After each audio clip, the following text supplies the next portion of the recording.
இயேசு கிறிஸ்துவின் நாமத்தில் பெதஸ்தா ஜெபக்குழுவின் மூலமாய் உங்கள் அனைவருக்கும் எங்கள் அன்பின் வாழ்த்துக்களை தெரிவித்துக் கொள்கிறோம்.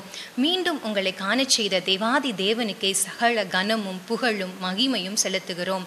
இந்த பெதஸ்தா ஜெபக்குழுவானது 25 ஆண்டுகளுக்கு முன்பாக 4 பேரால் ஆரம்பிக்கப்பட்டது.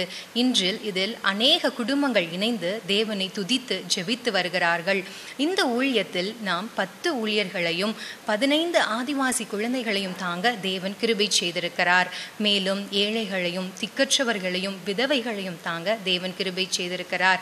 இந்த ஊழியத்தை அநேகர் தங்கள் ஜெபத்தினாலும் உதாரத்துவமான காணிக்கைகளினாலும் தாங்கி வருகிறார்கள். நாங்களும் இதில் இணைக்கப்பட்ட ஒவ்வொரு குடும்பத்திற்காகவும் ஜெபித்து வருகிறோம். மேலும் இந்த ஊடுகையை நாம் ஜெபத்துடன் ஆரம்பிப்போம். ஜெபம். எங்களை அதிகமாக நேசிக்கிற எங்கள் அன்பின் நல்ல ஆண்டவரே, இந்த அருமையான நேரத்துக்காக உண்மை நன்றியோடு உண்மை துதிக்கிறேன் அப்பா, உண்மை சோத்தரிக்கிறேன், உண்மை வாழ்த்துகிறேன், உண்மை வணங்குகிறேன் ஐயா. நீர் ஒரு நல்ல ஐக்கியத்தை ஏற்படுத்தி எங்களுக்காக ஆண்டவரே நீர் ஜெபிக்க ஐயா எங்களை வழிநடத்தி வர ஒரு நல்ல ஜெபக்கூடுகை எங்களுக்கு தந்தபடினால் உண்மை நன்றியோடு நான் துதிக்கிறேன், உண்மை நோக்கி பார்க்கிறோம் ஐயா. சிங்காசனத்தில் அமர்ந்திருக்கிறவரே உண்மை நன்றியோடு நாங்கள் பார்க்கிறோம் ஐயா.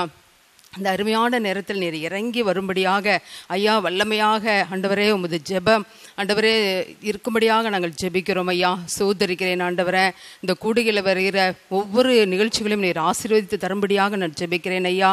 பாடல் வேலை, செய்தி வேலை ஆண்டவரே, ஆராதனை வேலை எல்லாவற்றையும் நீர் ஆசீர்வதிக்க வேண்டுமாய் நான் ஜெபிக்கிறேன் ஆண்டவரே. வருகிற ஒவ்வொரு மக்களின் கண்ணீரை ஆண்டவரே, கவலைகளை நீர் ஆண்டவரை துடைக்கும் கரமும் இறங்கி வர வேண்டுமாய் நான் ஜெபிக்கிறேன் ஆண்டவரே. நீர் ஆசீர்வதிக்கிற தேவன், நீர் எப்போது எங்களோடு இருந்து ஒவ்வொரு காரியங்களையும் எங்களை திடப்படுத்தி ஆண்டவரை வழிநடத்தி வர வேண்டுமாய் நாங்கள் ஜெபிக்கிறோம் ஐயா. எங்களிடத்தில் குற்றங்கள் குறைகள் உண்டு ராஜா, கிருபையாய் ஒரு விசை நீர் மன்னிக்கும்படியாக நாங்கள் ஜெபிக்கிறோம் ஐயா. ஐயா, தாழ்மை உள்ளவனை நீர் நோக்கி பார்க்கிறவர் ஐயா, தாழ்மையாய் திருப்பாதத்தில் அமர்ந்திருக்கிற ராஜா, எங்களுக்கு நல்ல ஆண்டவரே ஒரு ஆரோக்கியமான ஆண்டவரே நல்ல ஒரு சூழ்நிலைகளை நீர் தர வேண்டுமாய் நாங்கள் ஜெபிக்கிறோம் ஐயா. மீதியான நேரத்தை உமது பாதத்தில் ஒப்பு கொடுத்து ஜெபிக்கிறேன். துதி கன மகிமை எல்லாம் உமக்கே செலுத்துகிற ரட்சகரே இயேசுவின் ஜெபங்களும் நல்ல பிதாவே, ஆமேன்.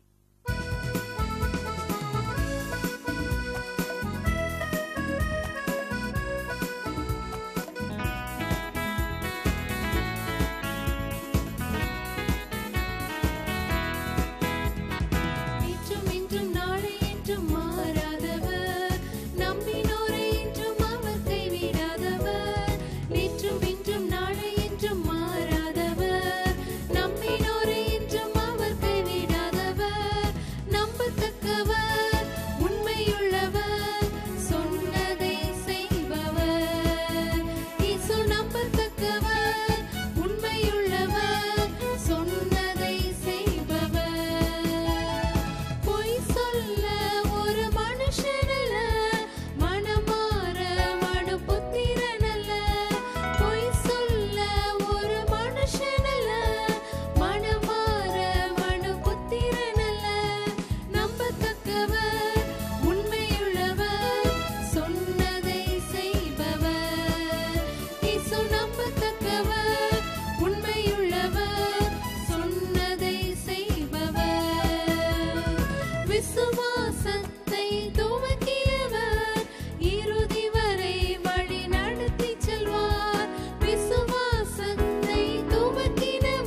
நாம் வாசிக்கும்படியாய் தெரிந்து கொண்ட வேத பகுதி சங்கீதம் 34.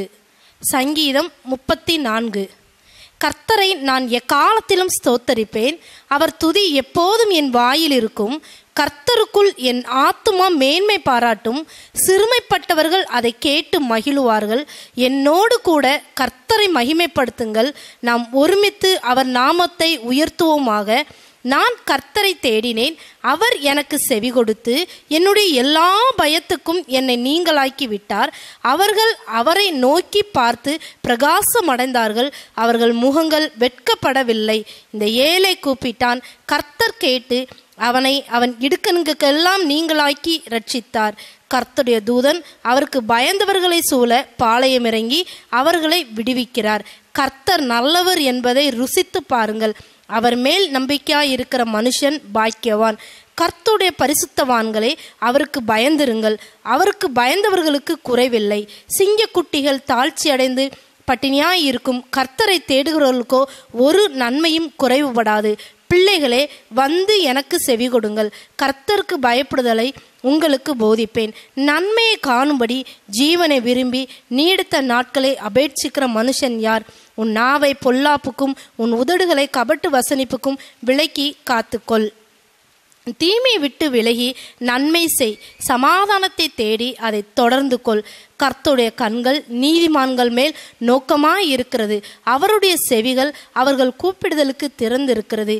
தீமை செய்களுடைய பெயரை பூமியில் இராமல் அற்று போக பண்ண கர்த்தருடைய முகம் அவர்களுக்கு விரோதமாய் இருக்கிறது.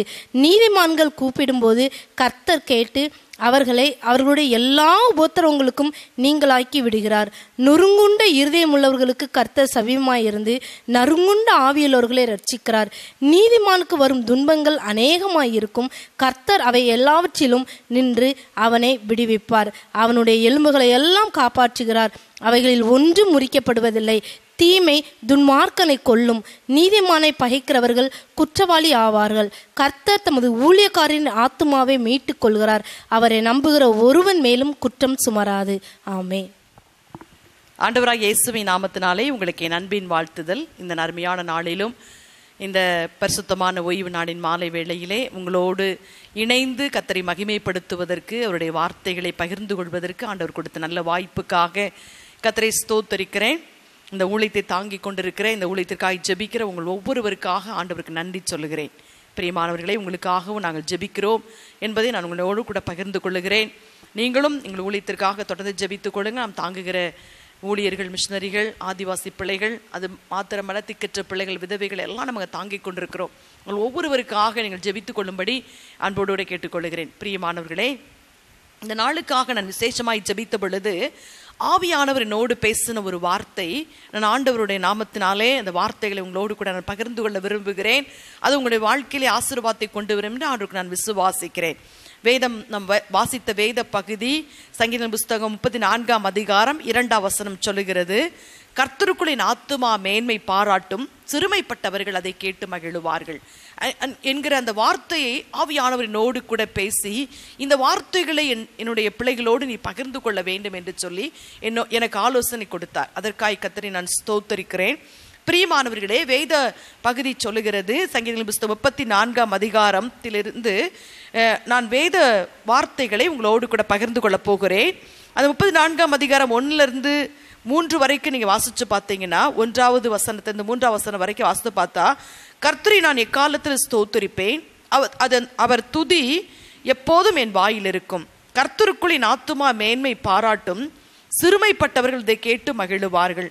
என்னோடு கூட கர்த்தரை மகிமைப்படுத்துங்கள், நாம் ஒருமித்து அவர் நாமத்தை உயர்த்துவோமாக. வேதம் அழகாய் சொல்லுகிறது. பிரியமானவர்களே, இந்த 3 வசனங்களும் சொல்லுகிறது, அவரை மகிமைப்படுத்துகிற ஒரு வார்த்தைகளை நமக்கு அதை சொல்லி தருகிறது. பிரியம், ஆண்டவர் என்னோடு பேசின வார்த்தை அதுதான்.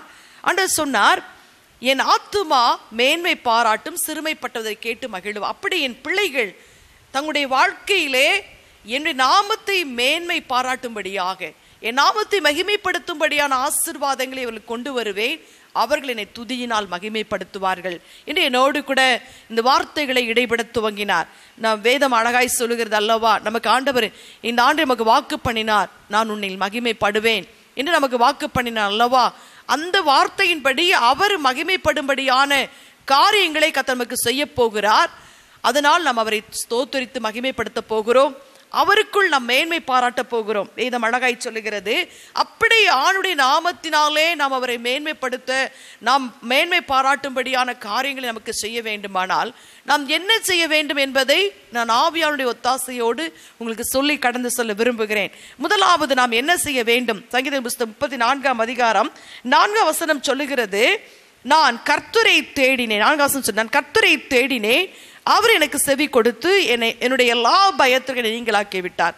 முதலாவது ஆண்டவர் எனக்கு கொடுத்த ஆலோசனை, நீங்கள் கர்த்தரை தேடுகிறவர்களாய் இருக்க வேண்டும், ஆண்டவரை தேடுகிற பிள்ளைகளாய் இருக்க வேண்டும் என்று ஆண்டவர் எதிர்பார்க்கிறார். ஏசாயா 55ஆம் அதிகாரம் 6ஆம் வசனத்துக்கு நேராய் உங்க வேத பகுதியை திருப்புவீங்கன்னா, கர்த்தரை கண்டடையத்தக்க சமயத்தில் தேடுங்கள், அவர் சமீபமா இருக்கை அவை நோக்கி கூப்பிடுங்கள். வேத அழகா சொல்லுகிறது. ஏசாயா 55ஆம் அதிகாரம் 6ஆம் வசனம் சொல்லுகிறது, கர்த்தரை கண்டடையத்தக்க சமயத்தில், அப்ப நம்ம காணக்கூடாத, அவருடைய வார்த்தைகளை கேட்க முடியாத ஒரு ராக்காலம் வருகிறது பிரியமானவர்களே. அதனால தான் மத்தேயு புஸ்தகம் 25ஆம் அதிகாரத்திலே அவர் அழகான ஒரு உவமையை சொன்னார். 10 கன்னிகைகள் மணவாளனுக்கு எதிர்கொண்டு போகும்படி ஆயத்தப்பட்டார்கள். அப்ப 5 பேர் புத்தி உள்ளவர்கள், 5 பேர் புத்தி இல்லாதவர்கள் என்று வேதம் சொல்லுகிறது. அந்த மத்தேயு புஸ்தகத்துக்கு நேரா இவங்க வேத பகுதியை நீங்க திருப்புவீங்கன்னா, அதிலே அழகான ஒரு உவமையை ஆண்டவர் நமக்கு சொல்லி தருகிறதை பார்க்கிறோம். அந்த பாருங்க, அப்பொழுது பரலோக ராஜ்யம் தங்கள் தீவெட்டிகளை பிடித்து கொண்டு மணவாளனுக்கு எதிர்கொண்டு போக புறப்பட்ட 10 கன்னிகைகளுக்கு ஒப்பாய் இருக்கும். அவர்களில் 5 பேர் புத்தி உள்ளவர்களும் 5 பேர் புத்தி இல்லாதவருமாய் இருந்தார்கள். புத்தி இல்லாதவர்கள் தங்கள் தீவெட்டிகளை எடுத்துக்கொண்டு போனார்கள், எண்ணெயோ கூட கொண்டு போகவில்லை. நமக்கு எல்லாருக்கும் தெரிஞ்ச ஒரு வேத பகுதி. புத்தி உள்ளவர்கள் தங்கள் தீவெட்டிகளோடு கூட தங்கள் பாத்திரங்களில் எண்ணெயையும் கொண்டு போனார்கள். மணவாளன் வர தாமைத்த போது அவர்கள் எல்லாரும் நித்திரை மயக்கமடைந்து தூங்கிவிட்டார்கள். நடுநாத்திலே இதோ மணவாளன் வருகிறார், அவருக்கு எதிர்கொண்டு போக புறப்படுங்கள் என்று சத்தம் உண்டாயிற்று. அப்பொழுது கன்னிகள் எல்லாரும் எழுந்திருந்து தங்கள் தீவெட்டிகளை ஆயத்தப்படுத்தினார்கள். புத்தி இல்லாதவர்கள் புத்தியுள்ளவர்களை நோக்கி, உங்கள் எண்ணெயில் எங்களுக்கு கொஞ்சம் கொடுங்கள், எங்கள் தீவெட்டிகள் அணைந்து போகிறதே என்றார்கள். அப்படின்னு நம்ம வாசிச்சுட்டு வந்தோம்னா, அவர்கள் வாங்க போனார்கள். பாருங்க, வாங்க போன பொழுது மணவாளன் வந்து விட்டார். ஆயத்தமாக இருந்தவர்கள் அவரோடு கூட கல்யாண வீட்டுக்குள் பிரவேசித்தார்கள். கதவு அடைக்கப்பட்டது. மற்ற கன்னிகள் வந்து, ஆண்டவரே ஆண்டவரே எங்களுக்கும் திறக்க வேண்டும் என்று சொன்ன பொழுது அந்த கதவு திறக்கப்படவில்லை. பிரியமானவர்களே, இன்றைக்கும் ஆண்டவர் சொல்லுகிறார், அவர் நம்ம சமீபத்தில் இருக்கிற பொழுது, இன்றைக்கு நம்மோடு கூட இருக்கிற பொழுது நம்ம அவரை தேடுகிற பிள்ளைகளாய் நாம் இருக்க வேண்டும் என்று வேதம் சொல்லுகிறது. வேதம் சொல்லுகிறது பாருங்க, எப்படி தேடணும், எப்படிப்பட்ட தேடுதல் நமக்கு இருக்கணுமா பாருங்க. கொலேசையர் புஸ்தகம் 3ஆம் அதிகாரம் 1ஆம் வசனத்தை நீங்க வாசிச்சு பார்த்தீங்கன்னா, கிறிஸ்துவோடு கூட நீங்கள் எழுந்தது உண்டானால் அவர் பிதாவின் வலது பார்சத்தில் வீற்றிருக்கிற அந்த இடத்தில் இருக்கிற மேலானதை நீங்கள் தேட வேண்டுமா? இன்னைக்கு அப்படி தேடுறீங்களா? உங்களுடைய வாழ்க்கை அப்படி தேடுகிறதா இருக்கிறதா? என்னுடைய வாழ்க்கை, உங்களுடைய வாழ்க்கை எப்படி இருக்குது பிரியமானவர்களே? கிறிஸ்துவோடு கூட நம்ம எழுந்திருக்கோம்னா, இன்னைக்கு நான் மரித்து அந்த கிறிஸ்துவுக்குள் உயிர்த்திருக்கிறேன் என்றால், என்னுடைய பாவங்களுக்கு செத்து அந்த நீதி உள்ள தெய்வத்திற்குள் பிழைத்திருக்கிறேன் சொன்னால், அவர் உட்கார்ந்திருக்கிற அந்த மேலான இடத்தை நானும் நீங்களும் வாஞ்சிக்க வேண்டும் என்று ஆண்டவர் எதிர்பார்க்கிறார். அப்படிப்பட்ட தேடுதல் உங்களிடத்தில் இருக்கிறதா பிரியமானவர்களே? வேதம் சொல்லுகிறது, நீதிமொழி புஸ்தகம் 2ஆம் அதிகாரம் 3-4 வரைக்கும் வாசிச்சு பார்த்தீங்கன்னா, அந்த தேடுதல் எப்படி இருக்குன்னா, புதையல்களை தேடுதலை போல தேடணுமா. ஒரு புதையல் இருக்குன்னா அதை எப்படி நம்ம தேடுவோம் பாருங்க, எவ்வளவு கரிசனையோடு தேடுவோம், அது எப்படியாவது அடைய வேண்டும் என்று ஒரு வாஞ்சையோடு தேடுவோம் அல்லவா? அந்த தேடுதல் உங்களுக்குள்ளாய் இருக்க வேண்டும் என்று ஆண்டவர் எதிர்பார்க்கிறார். வேதம் சொல்லுகிறது, 2 நாளாகமம் புஸ்தகம் 15ஆம் அதிகாரம் 15ஆம் வசனத்தில் எழுதப்பட்டிருக்கிறது, கர்த்தரை முழு மனதோடும் தேடினார்கள், அவர்களுக்கு அவர் வெளிப்பட்டார். ஆசாவை குறித்து, யூத ஜனங்களை குறித்து எழுதப்பட்டிருக்கு. அந்த யூத ஜனங்களும் ஆசா ராஜாவும் முழு மனதோடு கர்த்தரை தேடினார்கள். தேடின பொழுது அவர்களுக்கு வெளிப்பட்டு அவர்களுக்கு இளைப்பாறுதலை கொடுத்தார். ஒரு யுத்தம் இல்லாதபடிக்கு ஒரு சந்தோஷம், ஒரு மகிழ்ச்சியை ஆண்டவர் உண்டாக்குகிறதை பார்க்கிறோம். பிரியமானவர்களே, உங்கள் ஆத்தும ஆண்டவர் களி கூர்ந்து அவரை தோத்தரிக்கு, அவரை துதித்து அவரை மகிமைப்படுத்த வேண்டுமானால், நீங்கள் அப்படிப்பட்ட ஒரு ஆசீர்வாதத்தை சுதந்தரித்துக் கொள்ள வேண்டுமானால், உங்கள் உங்கள் தேடுதல் இப்படிப்பட்டதாய் இருக்க வேண்டும் என்று ஆண்டவர் எதிர்பார்க்கிறார்.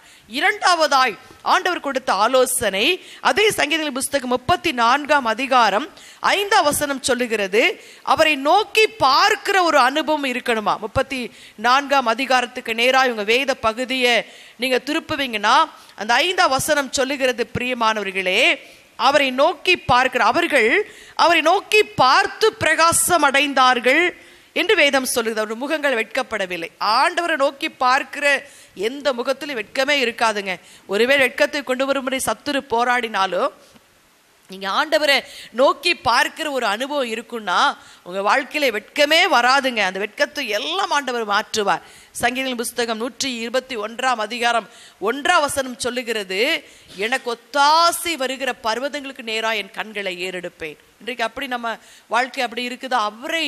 அவருடைய நமக்கு ஒத்தாசை கொண்டு அவரு தான். எந்த மனுஷனுடைய ஒத்தாசை நமக்கு ஒண்ணுமே இல்லைங்க. எல்லாரும் நம்ம இடத்துல எதிர்பார்ப்போடு கூட நமக்கு ஒத்தாசைகளை கொண்டு வருவார்கள். நீங்க ஒன்றை கொடுத்தீங்கன்னா அவங்க ஒன்றை தருவாங்க. பிரியமானவர்களே, நீங்க ஒரு சகோதரன் எடுத்துக்கிட்டாலும் சகோதரி எடுத்துக்கிட்டாலும் ஏதாவது ஒன்று நீங்க கொடுத்தீங்கன்னா தான் அவங்க உங்களுக்கு தருவாங்க. நீங்க ஒண்ணுமே கொடுக்கலன்னு பாருங்களேன், அவங்க எதுவுமே கொடுக்க மாட்டாங்க. வேதம் அழகாய் சொல்லுகிறது, நமக்கு ஒத்தாசை கொண்டு வருகிறவர் நம்மோடு கூட இருக்கிற தெய்வம். பிரியமானவர்களே, அந்த ஒத்தாசை கொண்டு வருகிற தெய்வத்திற்கு நேராய் உங்கள் கண்களை ஏறெடுக்க வேண்டும் என்று ஆண்டவர் எதிர்பார்க்கிறார். அதே 123ஆவது சங்கீதம் 2ஆம் வசனம் சொல்லுகிறது, வேலைக்காரின் கண்கள் எஜமானின் கரங்களை பார்க்கிறது போல, ஒரு வேலைக்காரியின் கண்கள் எஜமாட்டியின் கரங்களை பார்க்கிறது போல நம்முடைய கண்கள் அவருடைய இரக்கத்திற்காக அவரையே நோக்கி பார்க்கிற ஒரு அனுபவம் நமக்குள் இருக்க வேண்டுமாம். வேதம் நமக்கு அழகாய் எடுத்து காட்டுகிறது. பிரியமானவர்களே, நீங்க அப்போஸ்தலர் புஸ்தகத்துக்கு நேராய் 3ஆம் அதிகாரத்துக்கு நேரம் உங்க வேத பகுதியை திருப்புவீங்கன்னா 4-8 வரைக்கும் நீங்க வாசிச்சு பார்த்தீங்கன்னா அங்கே ஒரு பிறவி முடவன் அந்த எருசலேம் அந்த ஆலயத்தின் வாசலிலே அந்த அலங்கார வாசலில் அமர்ந்து பிச்சை கேட்டு கொண்டிருந்தான். பாருங்க, அவனை எப்போ பிச்சை கேட்பதற்காக அவனை அங்கே கொண்டு வைப்பாங்க. அவன் நடக்கவே முடியாது, பிறவி முடவன். ஆனால் அன்றைக்கு பாருங்க, பேதுருவும் யோவானும் அந்த வழியாய் கடந்து வருகிற பொழுது அவர்களை பார்த்து பிச்சை கேட்டான். ஏதாவது கிடைக்குமான்னு அவங்கள பார்த்தான். பாருங்க, அவர்கள் பார்த்து இவனுக்கு ஒரு விடுதலை கொடுக்க வேண்டும் என்று விரும்பினார்கள். பாருங்க, அவங்க சொன்னாங்க, எங்களை நோக்கிப்பார், வெள்ளையும் பொண்ணும் எங்கிடத்தில் இல்லை, ஆனால் இயேசு கிறிஸ்துவின் நாமம் எங்கிடத்தில் இருக்கிறது.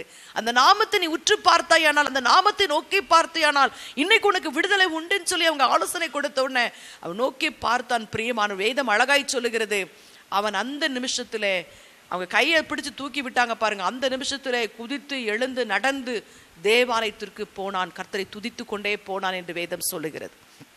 அது கால்கள் பிறவி முடவன், நடக்க முடியாத கால் எப்படி இருந்திருக்கும் பாருங்க. வேதம் அழகா சொல்லுகிறது, அவன் வாழ்க்கை அவன் ஏறக்குறைய 40 வயதானவன் எப்படி இருந்திருப்பான் யோசித்து பாருங்க. அவன் பிறந்ததிலிருந்து 40 ஆண்டுகள் நடக்க முடியாமல் தவழ்ந்து போனவன். அவன் கால்கள் எல்லாம் கரடு முரடா இருந்திருக்கும். அந்த கால்கள் கரடுகள் எல்லாம் பலன் கொண்டது என்று வேதம் சொல்லுகிறது. இன்றைக்கு பிரியமானவர்களே, அந்த தெய்வம் இன்றைக்கு நம்ம மத்தியிலே ஜீவித்துக் கொண்டிருக்கிறார். அவர் இன்றைக்கு நம்ம மத்தியிலே உயிரோடு கூட வாழ்ந்து கொண்டிருக்கிறார். அவர் சொன்னார், நான் சதா காலங்களில் உயிரோடு இருக்கிறேன், திடன் கொள்ளுங்கள் என்று சொன்னார். பிரியமானவர்களே, உயிருள்ள தெய்வத்தை நீங்களும் நானும் ஆராதித்துக் கொண்டிருக்கிறோம். அன்றைக்கு மாத்திரம் அற்புதம் செய்கிற தேவன் அல்ல, இன்றைக்கும் அவர் செய்து கொண்டிருக்கிறார். பிரியமானவர்களே, நம்முடைய வாழ்க்கையிலே அப்படிப்பட்ட ஒரு தெய்வத்தை ஆராதித்துக் கொண்டிருக்கிற உணர்வோடு அவரை நோக்கி பார்க்கிற ஒரு அனுபவம் நமக்குள் காணப்பட வேண்டும். அப்படிப்பட்ட கிருபைகளை ஆண்டவர்களுக்கு தர வேண்டும் என்று நான் ஜெபிக்கிறேன். பிரியமானவர்களே, நான் ஆண்டுடைய சமூகத்தை நின்று கொண்டு சொல்லுகிறேன், நம்ம ஆண்டுடைய சமூகத்தை நின்று கொண்டு சொல்லுகிறேன். பிரியமானவர்களே, நம்முடைய ஆத்துமா கர்த்தருக்குள் மேன்மை பாராட்டி அவரை நம்ம ஸ்தோத்திரிக்கும்படியான அற்புதமான காரியங்களை ஆண்டவர் செய்ய போகிறார். அப்படி அவர் செய்ய வேண்டுமானால் இன்றைக்கு கர்த்தர் சொல்லுகிறார், அவரை தேடுகிற அனுபவம் இருக்க வேண்டும். இரண்டாவதாய் அவரை நோக்கி பார்க்கிற அனுபவம் இருக்க வேண்டும். மூன்றாவதாய் சங்கீதம் புஸ்தகம் 34ஆம் அதிகாரம் 6ஆம் வசனம் சொல்லுகிறது. 34ஆம் அதிகாரம் 6ஆம் வசனத்துக்கு வேத பகுதி நீங்க திருப்புவீங்கன்னா அந்த வேத பகுதி சொல்லுகிறது, இந்த ஏழை கூப்பிட்டான், கர்த்தர் கேட்டு அவனை அவன் இடுக்கண்களுக்கெல்லாம் நீங்களாக்கி ரட்சித்தார். இந்த வேத பகுதி சொல்லுகிறது, அவரை நோக்கி கூப்பிடுகிற ஒரு அனுபவம் இருக்கணும். வேதம் அழகா சொல்லுது பிரியமானவர்களே, அவரை நோக்கி கூப்பிடுகிற ஒரு அனுபவம் இருக்கணும். மார்க்கு 10ஆவது அதிகாரத்துக்கு நேரம் உங்க வேத பகுதியை திருப்பின் அங்கே ஒரு சகோதரனை குறித்து எழுதப்பட்டிருக்கிறது. 46ஆம் வசனத்திலிருந்து 52ஆம் வசனம் வரைக்கும் வாசிச்சு பார்த்தா அங்கே பரிதிமேய் குருடன் வழியருகே இருந்து பிச்சை கேட்டு கொண்டிருந்தான். அந்த வழியாக இயேசு கிறிஸ்து போகிறதை பார்க்கிறோம். அவரோடு கூட இருந்த சீஷர்கள், அவரை பின் சென்ற ஜனங்கள் எல்லாரையும் அவன் உணர்கிறான். அவன் சந்தடியை கேட்கிறான், யார் போகிறா? இயேசு கிறிஸ்து போகிறா அப்படின்னு கேட்ட உடனே இங்கிருந்து கூப்பிடுறான், தாவீதின் குமாரனே நீ எனக்கு இறங்கும் என்று சொல்லி கூப்பிட்டான். கூட இருந்த எல்லாரும் ஏயா சும்மா போட்டு கத்திட்டு இருக்கிற அப்படின்னு சொல்லி அவனை அதட்டினார்கள் என்று சொல்லி வேதம் சொல்லுகிறது. ஆனா அவனெல்லாம் பொருட்படுத்தவே இல்லை. அவன் இன்னும் அதிகமாய் சத்தமாய் கூப்பிட்டான், ஆண்டவரே எனக்கு இறங்கும், ஆண்டவரே எனக்கு மனம் இறங்கும் ஆண்டவரே. அப்படி பிரியமான விடாப்பிடியான ஒரு ஜெபம், ஆண்டவரை நோக்கி கூப்பிடுகிற அனுபவம் நமக்குள்ள காணப்பட வேண்டும் என்று ஆண்டவர் எதிர்பார்க்க. ஜெபங்களுக்கு தடை வரலாம், போராட்டங்கள் வரலாம், ஜெபிக்க முடியாம தடைகள் இருக்கலாம். ஆனால் விடாப்பிடியாய் விடாமுயற்சியோடு கூட அவரை நோக்கி கூப்பிடுகிற ஒரு அனுபவம் பரிதேவைக்குள் இருந்தபடியால் தான் ஆண்டவர் அவனை அழைத்து வர சொன்னார். இயேசு கிறிஸ்து நின்று திரும்பி பார்த்து அவன் சத்தத்தை கேட்டு அவனை அழைத்து வர சொன்னார். பிரியமானவர்களே, அவனை அழைத்து வந்த பொழுது நீ உனக்கு என்ன செய்ய வேண்டும்? நான் பார்வையடைய வேண்டும் ஆண்டவரே. உடனே பார்வையடைந்தான். ஆண்டவனுக்கு சுகத்தை கொடுக்கிறதை பார்க்கிறோம். ஒருவேளை எத்தனையோ ஆண்டுகளை நான் ஜெபித்துக் கொண்டிருக்கேன், ஜெபத்திற்கு பதிலே கிடைக்கல நீங்க நினைக்கலாம். இன்றைக்கு ஆண்டவர் சொல்லுகிறார், அவரை நோக்கி இந்த பர்தேமையை போல விடாமுயற்சியோடு கூப்பிடுகிற உங்களுடைய வாழ்க்கையிலே ஆண்டவர் இன்றைக்கு ஒரு பெரிய விடுதலையை உண்டாக்க போகிறார். ஆண்டவருக்குள் மேன்மை பாராட்ட போகிறீர்கள். கர்த்தனுக்கு இதை செய்திருக்கிறார் என்று சாட்சி சொல்ல போகிறீர்கள். பிரியமான தீர்க்க தரிசனமாய் சொல்லுகிறேன், நீங்கள் சாட்சி சொல்ல போகிறீர்கள். அப்படிப்பட்ட கிருபைகளை ஆண்டவருக்கு தரப்போகிறார். நீங்கள் விடாமுயற்சியோடு அவரை நோக்கி கூப்பிட வேண்டும். நான்காவதாய் சங்கீத புஸ்தகம் 34ஆம் அதிகாரம் 9ஆம் வசனத்துக்கு நேராய் வேத பகுதியை திருப்புவீங்க. 9ஆம் வசனம் சொல்லுகிறது, கர்த்தருடைய பரிசுத்தவான்களே அவருக்கு பயந்திருங்கள், அவருக்கு பயந்தவர்களுக்கு குறைவில்லை. நான்காவதாய் கர்த்தர் சொல்லுகிறார், அவருக்கு பயந்து இருக்கணும். வேதம் அழகாய்ச்சது. உபாகம் புஸ்தகம் 6ஆம் அதிகாரம் 13ஆம் வசனம் சொல்லுகிறது, கர்த்தருக்கு பயந்து அவருக்கே நீங்கள் ஆராதனை செய்ய வேண்டும் என்று ஆண்டவர் விரும்புகிறார். பிரியமானவர்களே, அவருக்கே ஆராதனை. பயணம் என்ன? அவருக்கு ஆராதனை செய்யணும். அவருக்காக நீங்கள் அழைக்கப்பட்டிருக்கிறீர்கள். இந்த ஜனத்தை எனக்கென்று ஏற்படுத்தினேன், இவர்களின் துதியை சொல்லி இன்னைக்கு பார்த்தீங்கன்னா நிறைய நம்முடைய கிறிஸ்தவத்திலே நடைபெறுகிற காரியம், நமக்கு ஜெபிக்கவே நேரம் இல்லை. நம்ம ஒரு மிஷின் மாதிரி வாழ்ந்து கொண்டு இருக்கிறோம். காலையிலிருந்து ஓடிக்கொண்டே இருக்கிறோம். எதையோ தேடி ஓடுகிறோம், எதையாவது சாதித்து விடலாம் என்று நினைக்கிறோம். பிரியமானவர்களை, அதை சம்பாதித்து விடலாம், இதை சம்பாதித்து விடலாம் என்று நினைக்கிறோம். ஒண்ணுமே கிடையாது. ஒன்றும் இந்த உலகத்தை நாம் கொண்டு வந்ததில்லை, ஒன்று கொண்டு போவதில்லை. பிரியமானவர்களே, எதையாவது இங்க சாதித்து விடலாம் என்றால் அவருடைய துணை இல்லாதபடி நம்மால் சாதிக்கவும் முடியாது. பிரியமானவர்களே, வேதம் சொல்லுகிறது, அவருக்கு பயந்து நீங்கள் அவருக்கே ஆராதனை செய்ய வேண்டும் என்று ஆண்டவர் விரும்புகிறார். உபாகமம் 14ஆம் அதிகாரம் 22ஆம் வசனம் சொல்லுகிறது, கர்த்தருக்கு எப்பொழுது நீங்கள் பயந்திருக்கும்படி உங்களுடைய முதல் பலனை அவருக்கு நீங்கள் செலுத்த வேண்டும். முதல்ல அவரை கனப்படுத்தணுங்க. பயந்திருக்கிறது என்ன? நம்முடைய வாழ்க்கையிலே ஆண்டவர் கொடுக்கிற ஆசீர்வாதங்களினாலே அவரை கனம் பண்ண வேண்டும். அவரை கனம் பண்ணுகிறவர்களை அவர் முதல்ல எந்த குடும்பம் அவருக்கு முதலிடம் கொடுக்கிறதோ, எந்த குடும்பத்திலே அவர் தலைவராக இருக்கிற, நம்ம பெருசா எழுதி போட்டுருவோம் வீட்டுல, இயேசுவே இந்த வீட்டின் தலைவர்னு சொல்லி சில வீடுகளில் போர்டு இருக்கிறத நான் பார்த்திருக்கேன். ஆனா வீட்டுக்குள்ள அவர் இருக்கவே மாட்டார். இயேசு கிறிஸ்துவுடைய சாயல் அங்க இருக்கவே இருக்காது. இன்றைக்கு நம்முடைய வாழ்க்கை எப்படி இருக்குது பிரியமானவர்களே? வேதம் அழகாய் சொல்லுகிறது, அவரை நீங்கள் கனம் பண்ண வேண்டும். முதல் பலனினாலே அவரை கனம் பண்ணுகிற பொழுது உங்களை அவர் கனப்படுத்துவார், உங்களை ஆசீர்வதிப்பார். உங்களுடைய வாழ்க்கையிலே நீங்கள் சாட்சி நிற்கும்படியான காரியங்களை, இஸ்ரவேலே நான் உன்னில் மகிமைப்படுவேன் என்று சொன்ன கர்த்தர் அப்படி உங்கள் மூலமாய் மகிமைப்படுவார். பிரியமானவர்களே, வேதம் சொல்லுகிறது 2 நாளாகும் புஸ்தகம் 19ஆம் அதிகாரம் 9லிருந்து 10 வரைக்கும் வாசிச்சு பார்த்தீங்கன்னா அந்த வேத பகுதி சொல்லுகிறது, பிரியமானவர்களே, கர்த்தருக்கு பயந்து செய்ய வேண்டியது என்னவென்றால் நானாவிதமான இரத்த பலிகளையும் ஆண்டவருக்கு பிரியமில்லாத அருவருப்புகளையும் நம்மை விட்டு விலக்கி விட வேண்டுமா? இன்னைக்கு எத்தனை நம்முடைய வாழ்க்கை எப்படி சாட்சியை வாழ்ந்து கொண்டிருக்கிறோம் யோசித்து பாருங்க. நம்முடைய திருச்சபையிலே, நம்முடைய குடும்பத்திலே நம்முடைய சாட்சி எப்படி இருக்கிறது? ஆண்டவருக்கு பயந்து நானாவிதமான இரத்த பலிகளையும் ஆண்டவருக்கு பிரியமில்லாத காரியங்களையும் அருவருப்புகளையும் நம்மை விட்டு விலக்க வேண்டும் என்று ஆண்டவர் எதிர்பார்க்கிறார். பிரியமானவர்களை, முதலாவது அவரை தேடுகிற பிள்ளைகளாய் நாம் இருக்க வேண்டும். இரண்டாவதாய் அவர் நோக்கி பார்க்கிற பிள்ளைகளாய் இருக்க வேண்டும். மூன்றாவதை நோக்கி கூப்பிடுகிற பிள்ளைகளாய் இருக்க வேண்டும். விடாமுயற்சியோடு, அதான் சொன்னார் ஆண்டவர், நீங்க ஜெபம் பண்ணும் பொழுது பாருங்க, உங்க ஜெபம் எப்பொழுதும் உண்மையுள்ளதா இருக்கணும். பிரியமானவர்களை, இடைவிடாமல் நீங்க ஜெபிக்கணும். இடைவிடாமல் அவரை ஸ்தோத்திரித்து அவரை மகிமைப்படுத்தி எப்பொழுது அவரை துதித்துக் கொண்டிருக்கிற பிள்ளைகளுடைய வாழ்க்கை ஆசீர்வாதமாய் மாறும். அது மாத்திரம் அல்ல, நான்காவதாய் அவருக்கு பயந்திருக்க வேண்டும் என்று ஆண்டவர் விரும்புகிறார். ஐந்தாவதாய் ஆண்டவர் கொடுத்த ஆலோசனை, அதே சங்கீதம் 34:10 சொல்லுகிறது, அவருக்கு செவி கொடுங்கள்.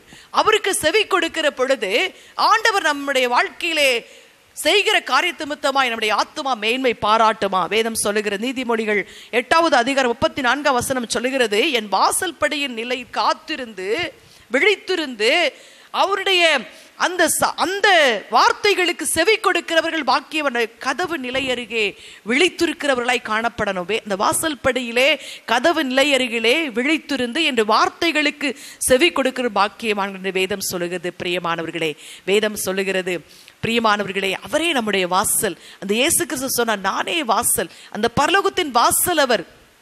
அந்த வாசலின் நிலையருகே நாம் காத்திருக்கிறவர்களாய் காணப்பட்டாதான் நம் பரலோக ராஜ்யத்திற்கு நாம் போக முடியும். பிரியமானவர்களே, பரலோக ராஜ்யத்தின் பிரஜைகளாய் மாற முடியும். வேதம் சொல்லுகிறது, உபாகம புஸ்தகம் 28:14 நீங்க வாசிச்சு பார்த்தீங்கன்னா, அதிலே உங்களுடைய கர்த்தராகிய அந்த இயேசு கிறிஸ்து அந்த தேவனுடைய சத்தத்திற்கு நீங்கள் செவி கொடுத்து அவருடைய வார்த்தைகளுக்கு கவனமாய் செவி கொடுத்து உங்களுடைய வாழ்க்கையிலே அந்த வார்த்தைகளை அப்பியாசப்படுத்த வேண்டும் என்று ஆண்டவர் எதிர்பார்க்கிறார். அப்படி நீங்கள் அப்பியாசப்படுத்துகிற பொழுது உங்களுடைய வாழ்க்கை ஆசீர்வாதமாய் மாறும். அது மாத்திரமல்ல, உபாகம 30:10 அதையும் நமக்கு வெளிப்படுத்தி காட்டுகிறது.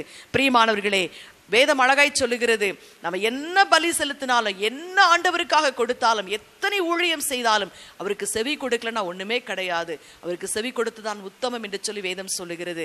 பிரியமானவர்களே, இப்படிப்பட்டவர்களாய் வாழ்கிற பொழுது நம் ஆத்துமா கர்த்தருக்குள் மேன்மை பாராட்டும்படியான கிருபைகளை ஆண்டவர் தருவார். அந்த சங்கீதம் 34:1-3 வரைக்கும் நான் வாசிச்சு பார்த்தா, அவரை துதிக்கிற ஒரு துதியை ஆண்டவருக்கு உண்டாக்குவார். நமக்கு சந்தோஷத்தை தருவார், மகிழ்ச்சியை தருவார், நம்ம எதிர்பார்த்த நன்மைகளை கொடுத்து நம்மை கனப்படுத்துவார். அப்படிப்பட்ட கிருபைகளை கொடுக்கும்படியாய் நம்ம இருந்த இடத்துல எல்லாரும் முழங்கால் படிட்டு நம்ம ஜெபிக்க போகிறோம். ஆண்டவரே, ஏமன் லார்ட், உம்மை தேடுகிற ஒரு அனுபவம் எனக்குள் வேண்டும் ஆண்டவரே. அல்லேலூயா. ஆண்டவரே, உம்மை ஆண்டவரே ஏமன் லார்ட் நோக்கி பார்க்கிற ஒரு அனுபவம் வேண்டும் ஆண்டவரே. அல்லேலூயா. அது மாத்திரம் அல்ல ஆண்டவரே, நமக்கு செவி கொடுக்கிற ஒரு அனுபவம் எனக்கு வேண்டும் ஆண்டவரே. உம்மை நோக்கி கூப்பிடுகிற ஒரு அனுபவம் வேண்டும் ஆண்டவரே. உம்மை நோக்கி பார்க்கிற கண்கள் எனக்கு வேண்டும் ஆண்டவரே. ஆண்டவரே, சொல்லுவீங்களா? அல்லேலூயா. இந்த ஏமன் லார்ட் ஆண்டவரே, இந்த வசனத்தை கேட்டுக்கொண்டிருக்கிற ஒவ்வொரு மீதும் ஆண்டவரே உடைய பரிசுத்தமான வல்லமை இறங்கும்படியாக நாங்கள் ஜெபிக்கிறோம் ஐயா. அவருடைய ஆத்துமா உமக்குள்ளாய் மேன்மை பாராட்டும்படியான காரியங்களை செய்வேன் என்று சொல்லி எனக்கு வாக்கு பண்ணின தேவன் ஆண்டவரே. அல்லேலூயா. நீர் அதை நிறைவேற்றி கொடுக்க இயேசுவின் நாமத்தை சொல்லி ஜெபிக்கிற ஆண்டவரே, ஒவ்வொரு குடும்பத்தையும் உமக்கு முன்பாய் கொண்டு வருகிறேன் ஐயா. அல்லேலூயா. உமக்குள்ளாய் மேன்மை பாராட்டும்படியான கிருபைகளை ஆண்டவர்களுக்கு தருவீராக. அல்லேலூயா. ஏமன் லார்ட், உமக்கு நன்றி ஆண்டவரே, நன்றி ஆண்டவரே, நன்றி சொல்லுகிறோம் ஐயா. உள்ளத்தின் ஆழத்தில் உமக்கு நன்றி சொல்லுகிற யாரெல்லாம் இன்றைக்கு உம்முடைய சத்தத்திற்கு செவி கொடுக்கும்படியாய், உமக்கு பயந்திருக்கும்படியாய், ஏமன் உம்மை நோக்கி பார்க்கும்படியாய், உம்மை ஆண்டவரே ஏமன் நோக்கி கூப்பிடும்படியாய் தகப்பனே உம்முடைய சமூகத்தை தங்களை ஒப்புக் கொடுக்கிறார்களோ ஐயா, அவர்கள் எல்லாம் கர்த்தர் இப்பொழுது ஆசீர்வதிக்கிறபடியால் உமக்கு நன்றி ஆண்டவரே. கர்த்தர் சொல் நல் வார்த்தைகளுக்காய் நன்றி. சோர்ந்து போகாதபடி நீ கர்த்தரை ஸ்தோத்திரம் பண்ணு. இதோ திடன்கொள், விசுவாசம் உள்ளவளாயிரு. நீ பிரயாணப்பட்டு போக வேண்டிய தூரம் வெகு தூரம். ஆண்டவர் கொடுக்கிற நல் வார்த்தைகளின் படி ஆண்டவரே ஒவ்வொரு குடும்பத்தையும் கர்த்தர் வழிநடத்தி செல்லும்படியாய் இயேசு கிறிஸ்துவின் நாமத்தை சொல்லி ஜெபிக்கிறேன் ஐயா. நீர் அப்படி செயல்படுகிறபடியால் உமக்கு நன்றி. தேவ கிருபை, தேவ தயவு, தேவ பிரசன்னம் வெளிப்படுகிறபடியால் உமக்கு நன்றி ஆண்டவரே. அல்லேலூயா. உம்மை துதிக்கிறோம் ஐயா, நன்றி சொல்லுகிறோம் ஐயா. உமக்குள்ளாய் மேன்மை பாராட்டும்படியான காரியங்களை உடைய வாழ்க்கையில செய்வீராக. ஒவ்வொரு குடும்பத்தின் மீது ஆண்டவரே உம்முடைய வல்லமை இறங்குவதாக. உம்மை நோக்கி பார்க்கிற ஒவ்வொருவரை ஆசீர்வதிப்பீராக. மை தேடுகிறவர்கள் கண்டடைவார்களாக இயேசுவின் நாமத்தினாலே. அல்லேலூயா. உமக்கு பயந்துகிறவர்களுக்கு ஒரு குறைவில்லை ஆண்டவரே. எல்லா குறைவுகளை கர்த்தர் மாற்றும்படியாக ஜெபிக்கிறோம். நீர் அப்படி செயல்படுகிறதற்காக ஸ்தோத்திரம். உம்முடைய நாமத்தினாலே எல்லா குடும்பத்தையும் ஆசீர்வதிக்கிறேன் ஆண்டவரே. உம்முடைய ஊழியக்காரியாய், உம்முடைய தீர்க்கதரிசியாய் நீர் கொடுத்த அதிகாரத்தோடு வல்லமையோடு இந்த குடும்பங்களை ஆசீர்வதிக்கிறேன். ஏமன் லார்ட், இந்த நாளிலே ஆண்டவரே உடைய குடும்பங்கள் ஆசீர்வாதத்தை பெற்றுக்கொள்ளட்டும். அப்படி செயல்படுகிறபடியால் உமக்கு நன்றி. தொடர்ந்து ஆண்டவரே இவர்கள் மூலமாய் நீர் மகிமைப்பட வேண்டுமாய் ஜெபிக்கிறேன். அப்படி செய்து விட்டதற்காக ஸ்தோத்திரம். நாமத்தை தொடர்ந்து மகிமைப்படுத்தும். நாங்கள் சிறுக நீர் பெருக வேண்டும். இயேசுவின் நாமத்தில் பிதாவே, ஆமேன், ஆமேன். கர்த்தர் உங்களை ஆசீர்வதிப்பாராக. ஆமேன். ஜெப தேவைக்கு நீங்கள் தொடர்பு கொள்ள வேண்டிய முகவரி: சகோதரி செல்வி பில்லி, எண் 282, 23வது தெரு, சாந்தி நகர், பாளையங்கோட்டை 627002, திருநெல்வேலி. தொலைபேசி எண் 9486337747 மற்றும் 9443737466.